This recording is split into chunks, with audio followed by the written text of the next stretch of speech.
All right. So I'm here at the Tawatina Bridge. It's part of the Valley Line LRT expansion. It goes over the North Saskatchewan River here in Edmonton. It's right outside my house, so I figured maybe I should choose a spot for my negligence assignment.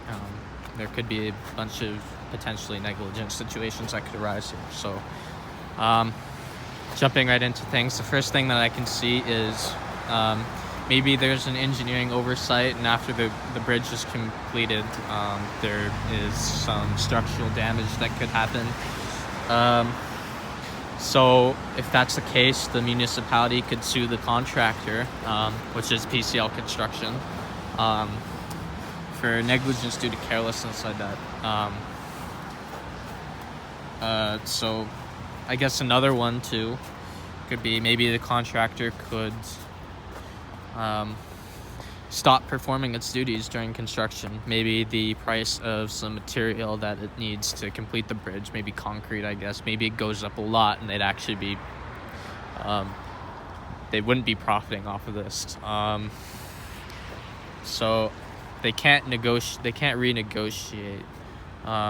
So that would be a breach of contract, and the municipality could sue for that. Now another one, an obvious one, there's a lot of signs down there. It's hard to see from here, but I walked down there and checked earlier. There's a sign that says trespassers will be prosecuted, and there's constantly surveillance of the area by that security contractor there. The area is fenced off relatively well. There's only one access point down there that I can find. So that means that this is private property as of right now. So maybe a bystander could wander in and refuse to leave, so the contractor could sue for the tort of trespassing. Now, along the lines of trespassing, maybe someone could walk in and for whatever reason steal that digger over there. I don't know. Now, if someone got in there and drove away with it and they're caught, the contractor could sue for conversion, I believe is what they'd want to sue for, the tort of protecting personal property, and they'd want to pursue conversion. That's because I can't imagine that the value of that digger over there would increase over time. So they want to sue for something at the price of taking when it was stolen. So I guess another thing that you could sue for is maybe the trespasser walks in and performs graffiti on that truck there, that refueling truck. The contractor could sue for trespass to chattels if they commit damage to tangible property, which that truck falls into. Maybe another tort, or another situation of negligence that could arise would be maybe the tort of intimidation.